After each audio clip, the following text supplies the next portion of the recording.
Bharatiya Janata party का बागियों पर बड़ा बयान। कांग्रेस के बागियों को गले लगाएगी भारतीय जनता पार्टी। नेता प्रतिपक्ष जयराम ठाकुर ने किया खुलासा।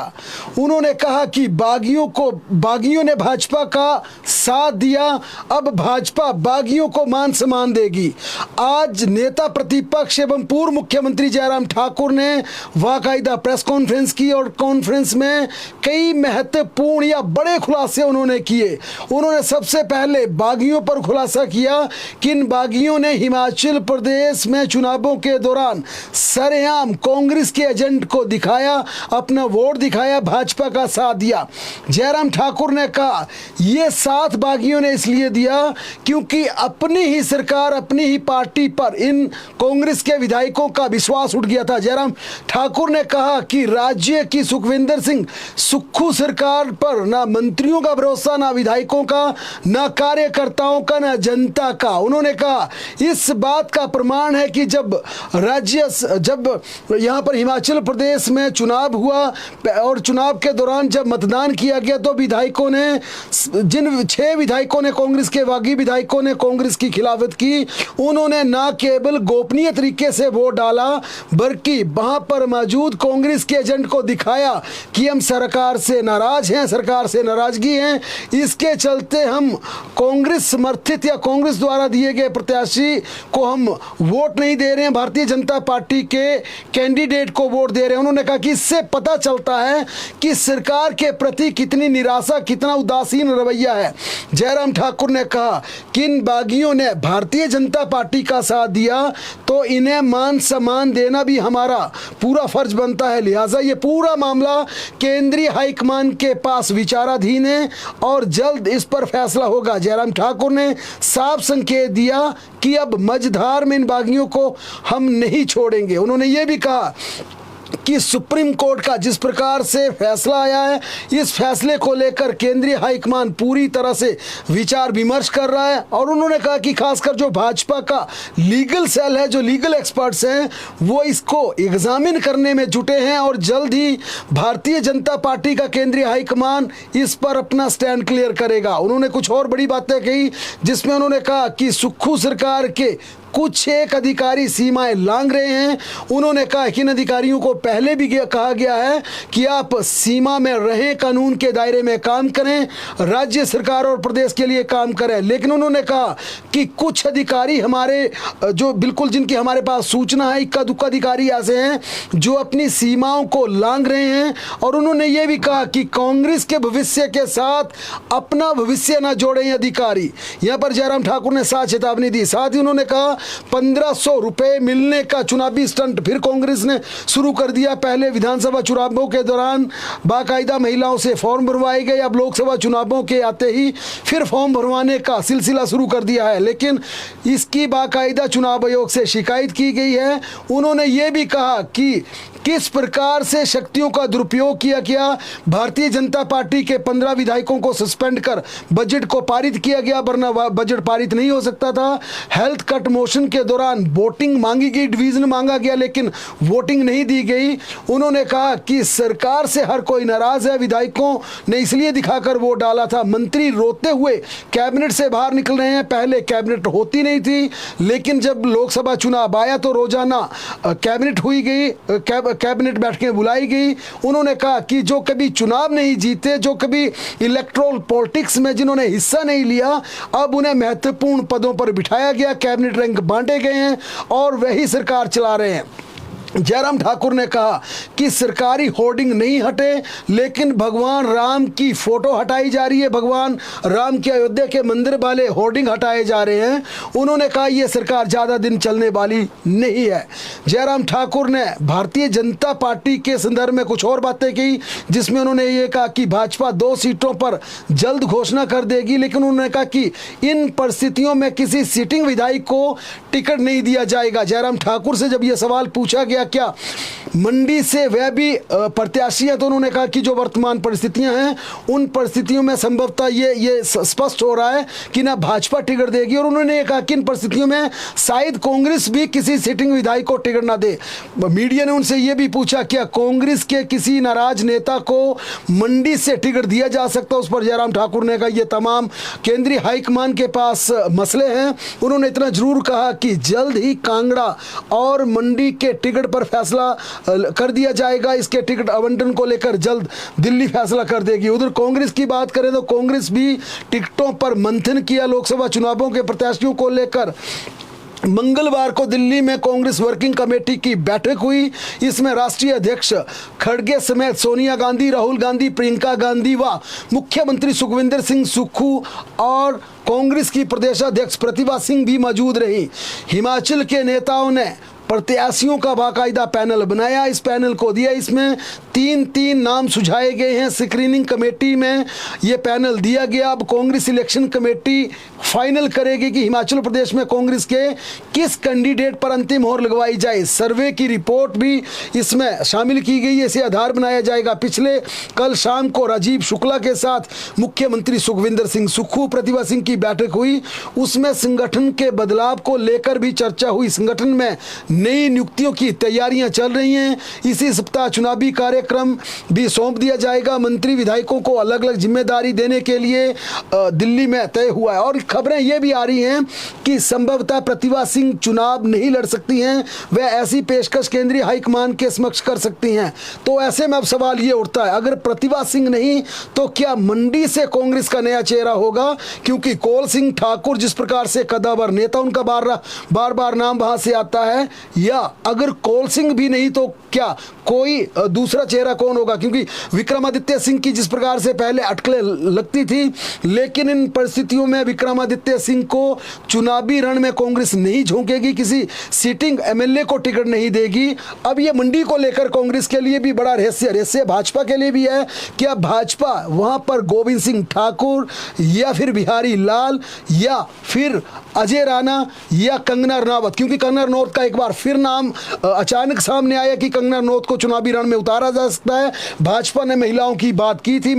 हिमाचल प्रदेश में भारतीय जनता पार्टी के पास मंडी और कांगड़ा दोनों जगह से सक्षम प्रत्याशी हैं, लोकल वर्कर्स हैं, यानी कि जीत की दमखम रखने वाले कैंडिडेट हैं और उन्हें जिस टिकट केंद्रीय हाईकमान देगा। लेकिन कांग्रेस की बात की जाए, अगर वाकई ही प्रतिभा सिंह, हालांकि ये चर्चा है इस विषय को लेकर, प्रतिभा सिंह ने स्पष्ट रूप से ना मीडिया में कहा ना कोई आधिकारिक बयान आया है, लेकिन इतनी सूत्रों के अनुसार खबर जरूर है कि प्रतिभा सिंह चुनाव नहीं लड़ सकती है। अगर प्रतिभा सिंह वाकई चुनाव मंडी से नहीं लड़ती हैं तो फिर काफी रोचक हो जाएगा कि भाजपा और कांग्रेस क्या नए चेहरे उतारती है, तो नए चेहरे कौन होंगी? क्योंकि पिछली बार जिस प्रकार एक रिटायर्ड सैन्य अधिकारी पर भारतीय जनता पार्टी ने दांव खेला था, उपचुनाव था, प्रदेश में जयराम ठाकुर की सरकार थी, लेकिन जीत प्रतिभा सिंह की हुई, कांग्रेस की हुई।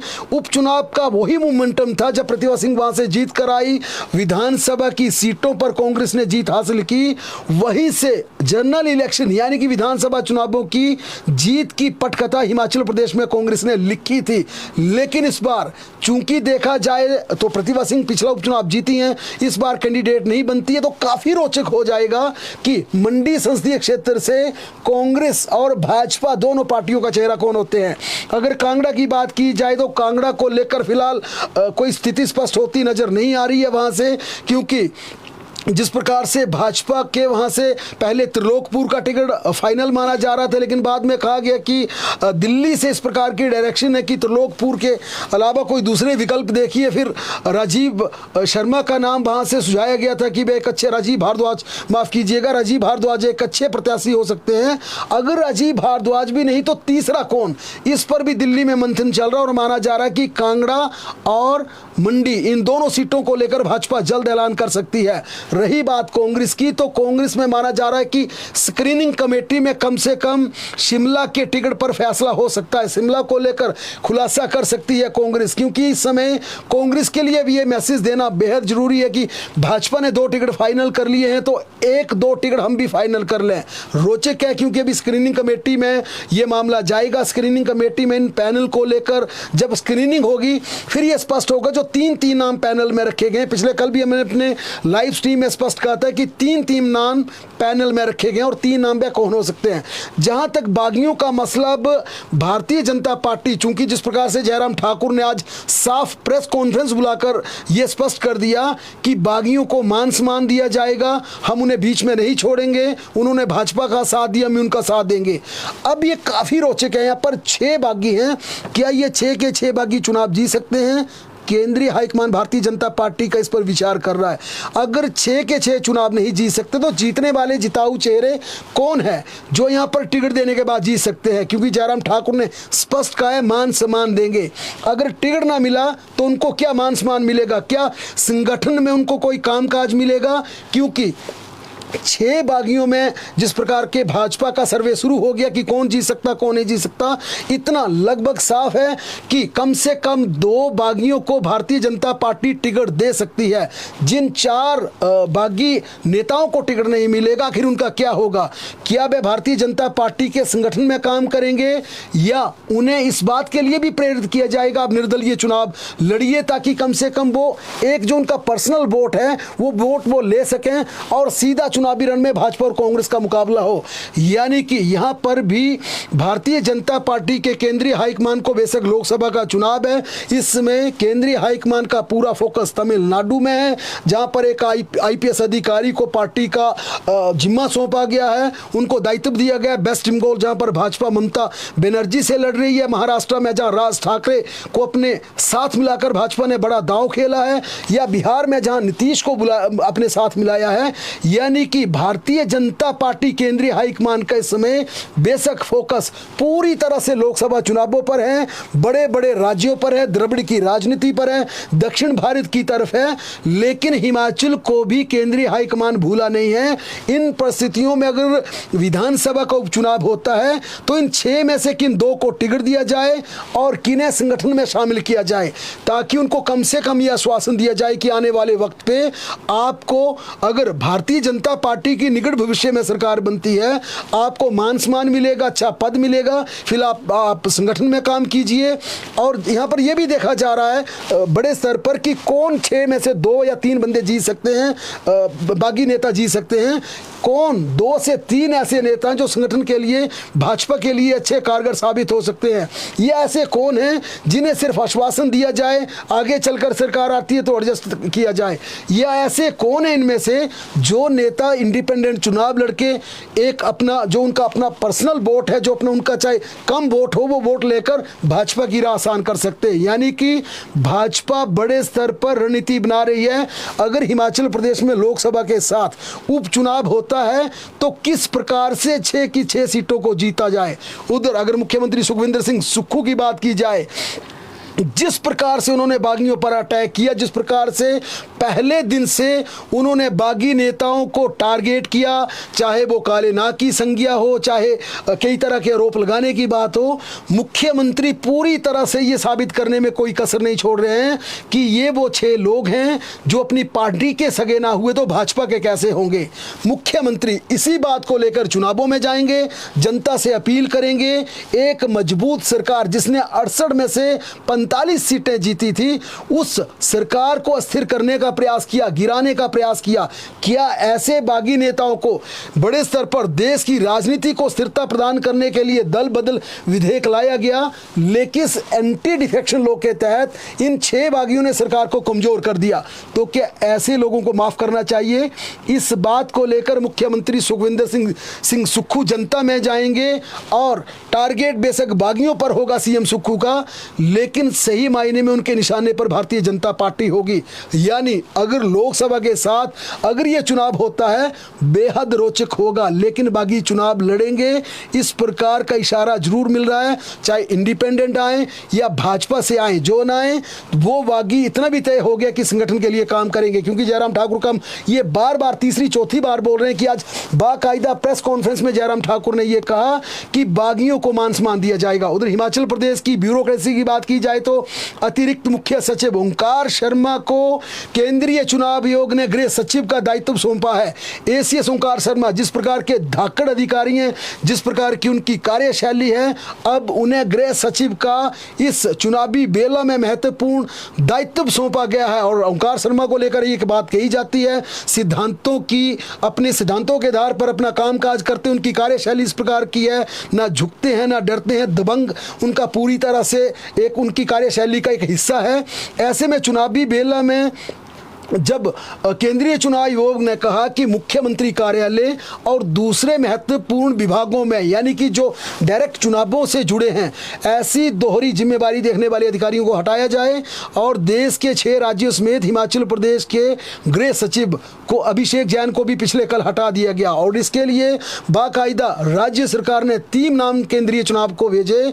वर्ष 1994 बैच के एसीएस ओंकार शर्मा, 1995 के प्रिंसिपल सेक्रेटरी डी नजीम और 1998 बैच के प्रिंसिपल सेक्रेटरी देवेश कुमार। और केंद्रीय चुनाव आयोग ने वरिष्ठता के आधार पर ओंकार शर्मा की नियुक्ति के आदेश दिए। बाकायदे इसकी नोटिफिकेशन आज होगी। 3 पैनल्स के लिए भेजे गए थे। आज मुख्यमंत्री के सचिव राकेश शर्मा को भी जनरल एडमिनिस्ट्रेशन डिपार्टमेंट के पद से मुक्त कर दिया गया। उनसे यह कार्यभार वापस ले लिया गया क्योंकि वह भी मुख्यमंत्री कार्यालय देख रहे हैं और उन्हें जीएडी दिया गया था। और जीएडी की बात की जाए तो जीएडी ऐसा डिपार्टमेंट है जिसके अधिकार क्षेत्र में पूरी सरकारी मशीनरी आती है, चाहे मंत्री विधायकों मुख्यमंत्री के सरकारी वाहन हो, कोठियां हो, हेलीकॉप्टर हो।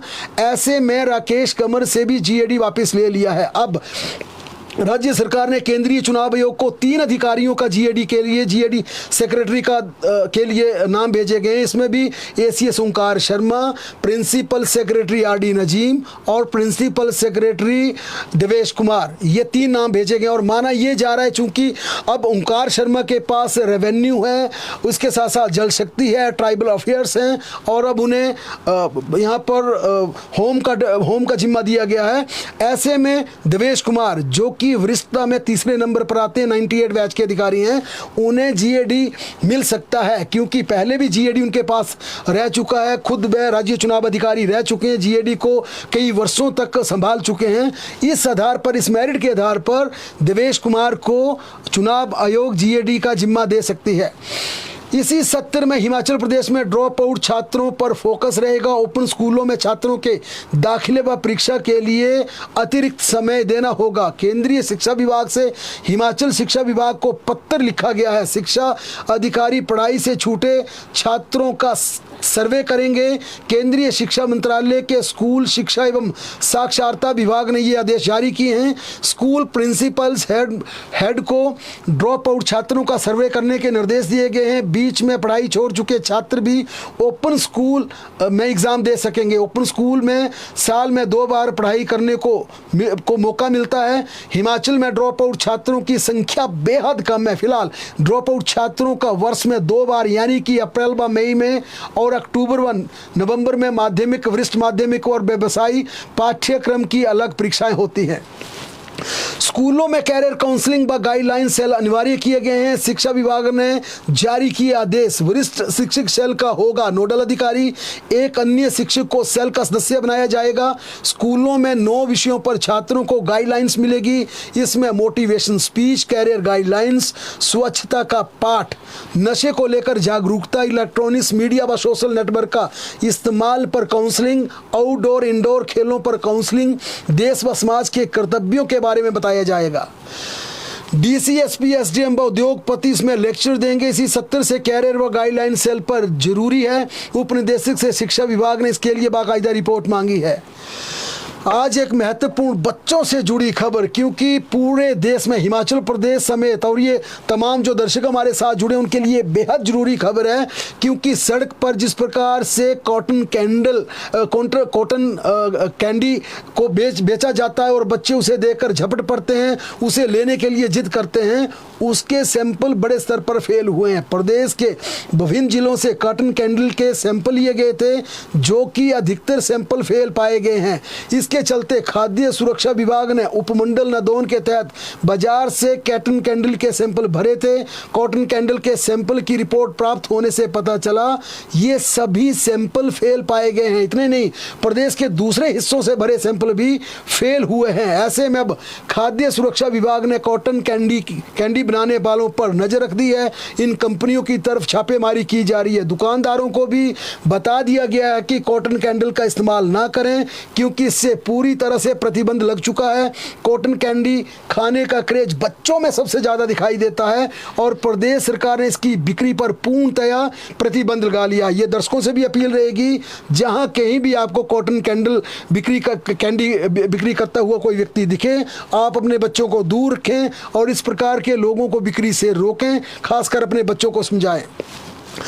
क्राइम की बात करें तो शिमला में आत्महत्या के आज 2 मामले आए। शिमला में आत्महत्या के इन दोनों मामलों को लेकर पुलिस ने पूरी तरह से तहकीकात शुरू कर दी। पहला मामला केल्टी में 25 वर्षीय युवक के फंदा लगाने का सामना आया, जो कि मूल रूप से उत्तर प्रदेश के बिजनौर का निवासी है। शिमला में वह अपने माता पिता के साथ रहता था। वहीं दूसरा मामला ढली में हुआ। 40 साल की एक महिला ने जहर खाकर आत्महत्या कर ली। पुलिस ने इन दोनों मामलों में सबों को कब्जे में लेकर जांच पड़ताल शुरू कर दी है। फिलहाल अभी दोनों मामलों में आत्महत्या के कारणों का पता नहीं चल पाया है। एक अश्लील वीडियो भेजने का मामला भी सामने आया। शिमला में महिला के साथ उसके देवर द्वारा अश्लील वीडियो और फेसबुक पर गंदी बातें लिखने की बात सामने आई। महिला थाने में पीड़िता की शिकायत पर मामला दर्ज कर पुलिस ने कार्रवाई शुरू कर दी है। पता चला है कि शिमला में भाभी ने अपने देवर के खिलाफ ये शिकायत दर्ज करवाई है। आरोप लगाया कि देवर ने ही अपनी भाभी का अश्लील वीडियो बनाया और उसे जगह जगह भेजा, उसे बदनाम करने की कोशिश की, उसे पूरी तरह से हर जगह भेजकर भाभी को बदनाम करने का प्रयास किया गया। पीड़िता ने शिमला के महिला थाने में देवर के खिलाफ ये शिकायत दर्ज की है। पुलिस ने फिलहाल विभिन्न धाराओं के तहत आरोपी के खिलाफ मामला दर्ज कर लिया। और साथ हम भी ये आपको बिल्कुल इस अपने लाइव स्ट्रीम के माध्यम से आपको ये निवेदन करेंगे कि ऐसा कोई भी वीडियो आता है उसे तुरंत डिलीट कर दें, उसे आगे बिल्कुल ना फैलाएं, उसे डिलीट कर दें, क्योंकि इस प्रकार की भाभी हम सभी की माँ बहन हो सकती है, हमारे परिवार का हिस्सा हो सकती है। और इस खबर को दिखाने का हमारा आपके साथ मनसा भी है कि इस प्रकार की कृत्यों पर, इस प्रकार की अश्लीलता पर पूरी तरह से रोक लगाना बेहद जरूरी है, ताकि पूरे देश में पहली बार 401 प्रकार के सिड्डू बनाए गए हैं।